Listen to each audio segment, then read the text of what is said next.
បន្ទប់គេងសុវត្ថិភាពបាទបន្ទប់គេងសុវត្ថិភាពនេះគឺសំខាន់ណាស់ព្រោះថាការងារអ្វីធ្វើអ្វី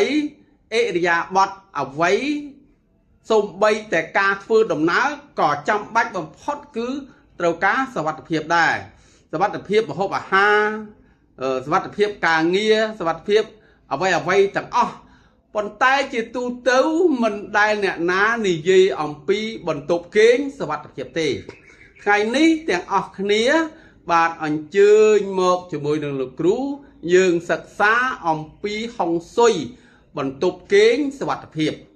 បាទព្រោះថាសុវត្ថិភាពជាចម្បងបាទគេហៅបឋមង្គសុវត្ថិភាពវាំងសុវត្ថិភាពវាជាដំបូងវាជាបឋមបាទមិនទៅបន្ទប់គេងដែលមានសុវត្ថិភាពបាទបន្ទប់គេងដែលមានសុវត្ថិភាពនោះបាទទី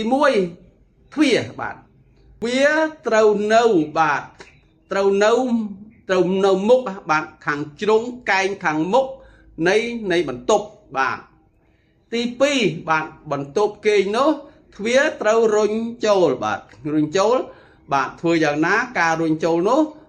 ស្រួលហើយមិនទើសបាទនេះគេហៅទ្វារសុវត្ថិភាពបាទទ្វារសុវត្ថិភាពទី2ទ្វារបាទទ្វារនិងបង្អួចហ្នឹងបាទអត់ចំគ្នាទេបាទអត់ចំគ្នាអញ្ចឹងណាអត់ចំគ្នាទេបាទទ្វាររបស់បន្ទប់ហ្នឹងទ្វារបន្ទប់ហើយនឹងបង្អួចរបស់បន្ទប់ហ្នឹងមិនចំគ្នាទេបាទ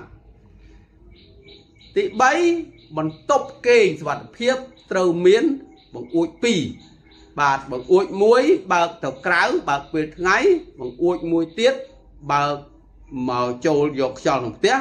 បើកពេលយប់ប៉ុន្តែបើពេលយប់មានបាទមានខ្យល់ហើយក៏មិនចាំបាច់បើកដែរមួយទៀតបង្អួចដដែលហ្នឹងគឺថាបង្អួចទាំងពីរហ្នឹងអត់ចំគ្នាមិនចំគ្នា100%ទេបាទទី3ក៏មានសារៈសំខាន់យ៉ាងខ្លាំងដែរគឺបន្ទប់គេងត្រូវ4ជ្រុងបាទអញ្ចឹងបងប្អូនកូនចៅណាដែលមានបន្ទប់គេងមិន4ជ្រុងបាទគួរតែគិតគួរតែគូទៅទី5បន្ទប់គេងដដែលហ្នឹងបាទក្នុងបន្ទប់គេងត្រូវគេងលើគ្រែហើយគ្រែនោះបាទគឺជាគ្រែមង្គលថែមទៀតគ្រែមង្គលយ៉ាងណាបាទនៅក្នុងคลิปរបស់លោកគ្រូលើកមុនបាននិយាយហើយបើកូនចៅណាបាទមិនទាន់បានមើលហើយចង់មើលក៏សារទៅក្រោយទៅឃើញហើយបាទហើយទី6ក្នុងបន្ទប់ហ្នឹងអត់មានជ្រុងទេដូចថាសសអញ្ចឹងសសជ្រុងអត់លៀនមកទេសសទាំង4ហ្នឹងជុំវិញហ្នឹងអត់មានលៀនមកទេហើយបន្ទប់ហ្នឹងវាអត់មានជ្រុងផតកពិតកពតបាទដែលលៃជ្រុងទេបាទពីដានខាងលើអត់មានកាច់តុងកាច់ម៉ូតអីធ្វើឲ្យផតលិកលាក់អីចឹងបាទអត់មានទេបាទនេះជាបន្ទប់គេងដែលមានសុវត្ថិភាពបាទ